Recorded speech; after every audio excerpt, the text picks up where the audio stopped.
तो सबसे बड़ी आग और महाशक्तिशाली अमेरिका इसके आगे बेबस नजर आता है।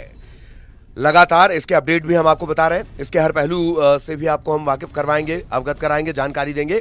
तो अमेरिका अपडेट पहले जान लीजिए। अमेरिका के कैलिफोर्निया में लगी आग से 24 लोगों की जान अब तक चली गई है।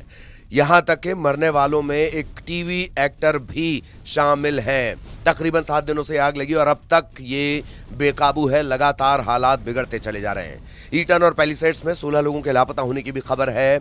लॉस एंजल्स में रविवार को हवा की रफ्तार में थोड़ी कमी आई और इसके चलते हालांकि बहुत कम वक्त के लिए सही, लेकिन फायर फाइटर्स को आग पर काबू करने में मदद मिली है। लेकिन इसके बाद से देर रात से फिर तेज हवाओं का दौर शुरू हो सकता है, इस तरह की चेतावनी भी दी गई थी। लॉस एंजल्स के 2 जंगलों में लगी आग को बुझाने की कोशिश की जा रही है। आग का दायरा तकरीबन 40,000 एकड़ तक पहुंच चुका है। 40,000 के एकड़ के एरिया में अब तक ये आग पहुंच चुकी है। काउंटी में सभी लोगों को एडवांस में वार्निंग दे दी गई है, कभी भी घर खाली करने के लिए उन्हें कहा जा सकता है। इधर जो ट्रंप है वो लगातार हमलावर है, अधिकारियों पर उनका गुस्सा फूट रहा है। नवनिर्वाचित राष्ट्रपति डोनाल्ड ट्रंप रविवार को उन्होंने सोशल मीडिया के जरिए फिर से जिम्मेदार अधिकारियों की निंदा की है। लॉस एंजल्स में अभी भी आग भड़क रही है। अयोग्य नेताओं को पता ही नहीं कि आग को कैसे बुझाया जाए। अब अगर नुकसान की बात कर ली जाए अलग अलग एजेंसीज के हिसाब से, इस आग से अब तक 12 लाख करोड़ से ज्यादा का नुकसान हो चुका है। 12 लाख करोड़ से 13 लाख करोड़ के बीच का नुकसान बताया जा रहा है और आग को कुछ हद तक अभी काबू में किया गया है। लोगों से लगातार अपील की जा रही है, बिल्कुल अलर्ट मोड पर रखा गया है। आग से निपटने के लिए अमेरिका की मदद के लिए बाकायदा मैक्सिको के फायर फाइटर्स पहुंच रहे हैं। इधर लॉस एंजल्स से जो अपडेट मिल रहा है, ब्रिटनवुड स्थित उपराष्ट्रपति कमला हैरिस के घर में चोरी तक की कोशिश कर ली गई। 2 लोग गिरफ्तार भी किए गए, बाद में हालांकि इन्हें छोड़ दिया गया। पुलिस का ये कहना था कि कोई सबूत नहीं है कि लोग चोरी की नीयत से वहां से घुसे थे। और अब आग जान लीजिए, Kenneth, palisade, sunset, Los Angeles के अलग अलग इलाके, हर्स्ट, लीडिया, ईटन, तो एक तरह से लॉस एंजल्स के चारों तरफ आग ही आग है। आग लगने के बाद जो वाटर हाइड्रेंट है, जो जगह जगह लगाए जाते हैं इस तरह की घटना से निपटने के लिए, वो खाली हो चुके हैं। लॉस एंजल्स के वाटर डिपार्टमेंट के मुताबिक आग लगने से पहले तक कैलिफोर्निया के जो वाटर हाइड्रेंट थे वो पूरी तरह चालू थे, काम कर रहे थे, पानी उनमें था। लेकिन आग बुझाने के लिए जैसे पानी की डिमांड बढ़ती जा रही है, सिस्टम पर दबाव बढ़ता जा रहा है, पानी के स्तर में भी गिरावट आई है। 20% वाटर हाइड्रेंट पर इसका असर पड़ा है, सूखे की स्थिति उनमें बन गई है। कई जगहों पर वाटर हाइड्रेंट सूख भी गए हैं और राज्य के जो गवर्नर हैं न्यूज़ाम, उन्होंने शुक्रवार को जांच के आदेश दिए थे कि आखिर इतने जल्दी पानी खत्म कैसे हो जा रहा है। आग के संकट के बीच कैलिफोर्निया के सांता मोनिका शहर में लूटपाट की भी खबरें मिल रही हैं। इसके बाद ये एक और पहलू है कि वहाँ लूटपाट और इस तरह की घटनाएं अब सामने आ रही हैं। इसका एक और पहलू कैदियों से जुड़ा है, वो भी हम आपको बताएंगे अभी। तो लूटपाट की वारदात सांता मोनिका शहर में पता चली और उसके बाद कर्फ्यू यहाँ पर लगाना पड़ा है। 29 लोग हालांकि इस मामले में गिरफ्तार कर लिए गए हैं।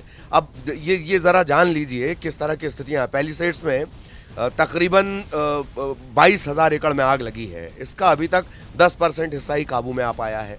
ईटन में 10,000 एकड़ से ज़्यादा आग लगी हुई है। लीडिया में 400 एकड़ से ज़्यादा इलाके में आग लग गई है। केनेथ में भी 1000 एकड़ पर आग फैल चुकी है। अगर देखा जाए तो जो लीडिया और केनेथ हैं, यहाँ पर एक तरह से कहा जा सकता है कि आग पर काबू पा लिया गया है। अब इसका एक और अलग पहलू आपको बता देते हैं कि लॉस एंजल्स में आग के बाद कैदियों की एक तरह से मान लो बल्ले बल्ले हो गई है। कैलिफोर्निया और लॉस एंजल्स के जंगलों में फैली आग और विकराल होती जा रही है। अब तक 24 लोगों की जान जा चुकी है। जो बाइडेन लाख कोशिश कर रहा है, बावजूद इसके आग बुझाने में अब तक कामयाबी मिल नहीं पा रही है। और एक और वजह है, बर्फीला तूफान भी आया हुआ है। कुदरत की हर तरफ से मार देखिए आप अमेरिका पर पड़ रही है। बर्फीला तूफान आया, बर्फीले तूफान की वजह से क्या हो रहा है, तेज हवाएं चल रही हैं और आग बुझाने के काम में तेजी लाने के लिए कैलिफोर्निया और लॉस एंजल्स का जो जेल डिपार्टमेंट है वो एक बम्पर ऑफर भी ले आया है। ये एक और पहलू है। आग बुझाने में फायर डिपार्टमेंट की मदद करने वाले कैदियों की सजा कम करने की योजना बना दी गई है। हर एक दिन आग बुझाने में मदद करने के बदले 2 दिन की सजा कम करने की डील है। और इतना ही नहीं, मतलब सजा कम नहीं होगी, सैलरी भी बाकायदा दी जाएगी। जेल में बंद कैदियों को फायर डिपार्टमेंट के साथ मिलकर लॉस एंजलिस में एक कंटेनमेंट लाइन खोदते हुए भी देखा गया है। इधर कैलिफोर्निया में जो सुधार पुनर्वास विभाग है उसका कहना है कि मौजूदा वक्त में 931 कैदी 24 घंटे जंगल में जो आग फैली हुई है उसको बुझाने के काम में मदद कर रहे हैं, लगे हुए हैं। आग की लाइनों को काटा जा रहा है, संरचना के पीछे से ईंधन निकाला जा रहा है। ताकि कैलिफोर्निया की जो विशाल जंगलकारी आग है उसकी स्पीड को, उसके फैलने की स्पीड को कम कर दिया जाए। कैदियों के लिए प्लान क्या है? दरअसल जंगल की आग को बुझाने के लिए प्रतिदिन तकरीबन $6 के आसपास का भुगतान भी किया जा रहा है। कैदी इमरजेंसी में नियुक्त होने पर प्रति घंटे एडिशनल $1 भी कमा सकते हैं। ज़्यादातर कैदियों को आग बुझाने में मदद के लिए 2 के बदले क्रेडिट दिया जा रहा है। इसका मतलब कैदी हर एक दिन आग बुझाने में इमरजेंसी सेवा के काम में लगे हुए हैं और सजा में उनको 2 अतिरिक्त दिन की छूट मिलेगी। तो ये एक अलग पहलू है और ये अधिकारियों का कहना है कि जंगल की जो आग है कैलिफोर्निया के लिए बड़ी चुनौती है और फायर डिपार्टमेंट भी हर तरह से पूरी तरह से काम कर रहा है। जेल में बंद जो अग्निशामक हैं, कर्मचारी हैं, वो भी इस प्रोग्राम का, यानी इस आपात स्थिति से निपटने के लिए जो कोशिश की जा रही है उसका एक हिस्सा है। तो ये एक पहलू हो गया। इसके अलावा जो आग है वो किस कदर बेकाबू है ये आप देख ही रहे हैं, अलग अलग तस्वीरों के जरिए आप देख रहे हैं। अब एक सवाल जो बड़ा सवाल है वो भी हम आपको बताते हैं, उसका भी एक एंगल है कि ये जो आग है ये चिंता क्यों बढ़ा रही है। मतलब बाइडन तो ये तक कह चुके हैं युद्ध जैसे हालात, बाइडन ये कह चुके हैं युद्ध जैसे हालात हैं। 7 जनवरी को आग लगी थी, लॉस एंजल्स पहुंच गई, रिहायशी इलाकों को झुलसाना शुरू कर दिया।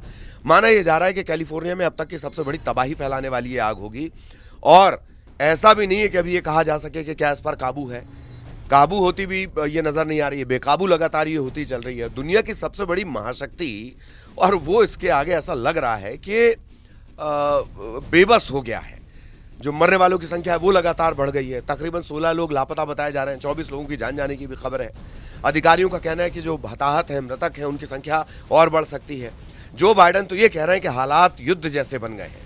राहत कार्यों में कनाडा, मैक्सिको वो भी हेल्प कर रहे हैं, बावजूद इसके कोई काबू जैसी स्थिति अभी नहीं आई है। 24 घंटे की बात कर ली जाए, पैलेसडेस के 1000 एकड़ में आग फैल चुकी है। ये सिर्फ 24 घंटे का आंकड़ा है। 1000 एकड़ में आग फैल गई है, कई घर खाक हो गए हैं। बचाव कार्य में तेजी आई है लेकिन ये मुश्किल होते जा रहे हैं। नेशनल वेदर सर्विस जो है, वहाँ का मौसम विभाग, वो ये कह रहा है कि मौसम के हालात खराब होने से आग और फैल सकती है। सेंटा एना की पहाड़ियों से चलने वाली जो हवाएं हैं वो लॉस एंजल्स और वेचुरा काउंटी में तेज होंगी। कुछ समय के लिए हालांकि उनकी रफ्तार थोड़ी कम हुई थी, लेकिन अब ये जानकारी है कि ये जो हवा की रफ्तार है वो 120 किलोमीटर प्रति घंटा तक पहुंच जाएगी। अगर ये 120 किलोमीटर प्रति घंटे की रफ्तार तक पहुंचती है तो आग के जो फैलने का सिलसिला है वो बढ़ेगा और स्थिति और ज़्यादा भयावह हो जाएगी। आग के कारणों पर भी जांच चल रही है, बहस भी लगातार चल रही है, बयानबाजी भी लगातार चल रही है, लेकिन आग फैलने में मौसम का जो अभी जो स्थिति है उसमें मौसम का सहयोग मिल रहा है। गर्मी के बाद कैलिफोर्निया में कम बारिश ने आग की मदद की है। इसके बाद सूखी हवाओं ने आग को फैलाने का काम किया।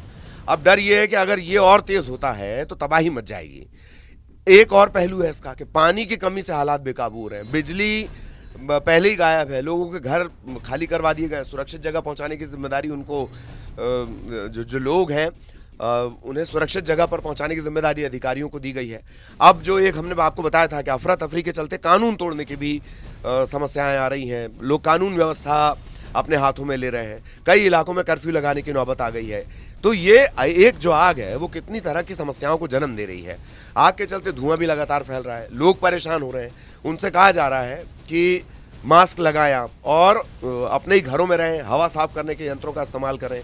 बहुत से व्यवसाय ठप हो गए हैं। तो आग पर काबू अभी भी कहा नहीं जा सकता। बचाव करने का दावा प्रशासन ज़रूर कर रहा है, लेकिन हज़ारों घर खाली करवा दिए गए हैं और प्रशासन पर लोग हमलावर भी हैं, नेता हमलावर हैं।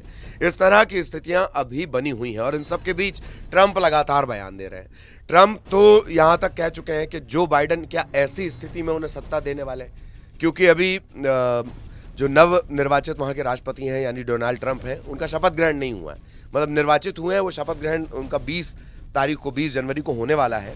और उससे पहले जो स्थितियां हैं वो ये कह रहे हैं कि हाइड्रेंट सूखे पड़े हैं, वाटर हाइड्रेंट सूखे पड़े हैं। जो बाइडन ने किस स्थिति में यूएसए को ला दिया है, महाशक्ति को ला दिया है, वो ये भी कह रहे हैं कि किस तरह का देश बनाकर, किस तरह की स्थितियां बनाकर जो बाइडन उन्हें सत्ता ट्रांसफर कर रहे हैं। तो ये अलग अलग पहलू हैं। एक आग लगी हुई है, उसकी वजह से कानून व्यवस्था लगातार सवालों के घेरे में। अच्छी बात यह कि कैदियों की मदद ली जा रही है, उनकी सज़ा कम होगी, उन्हें पैसे मिलेंगे। तकरीबन $6 के आसपास का भुगतान उन्हें मिल रहा है और सज़ा कम हो रही है। एक दिन अगर वो काम करेंगे तो उनके 2 दिन की सज़ा कम होगी। एक पहलू ये है कि इस आग के चलते धुआं जो उठा है वो लोगों की सेहत पर गलत असर डाल रहा है। पैसे का तो खैर नुकसान अभी तक हुआ ही है, उसका कोई आकलन हो नहीं पा रहा है। 13 लाख करोड़ से ज़्यादा का ये पूरा आंकड़ा जा सकता है। अभी हालांकि बहुत जल्दबाजी है और सिर्फ 2 जगहों को छोड़कर आग अभी भी बाकी जगहों पर बेकाबू स्थिति में ही है। ये स्थितियां, ये भयावह आग कि ये बाइडन बोल रहे हैं कि ये तो युद्ध जैसे हालात हो गए। इस तरह की बुरी स्थितियां अभी यूएसए यानी दुनिया की महाशक्ति झेल रहा है।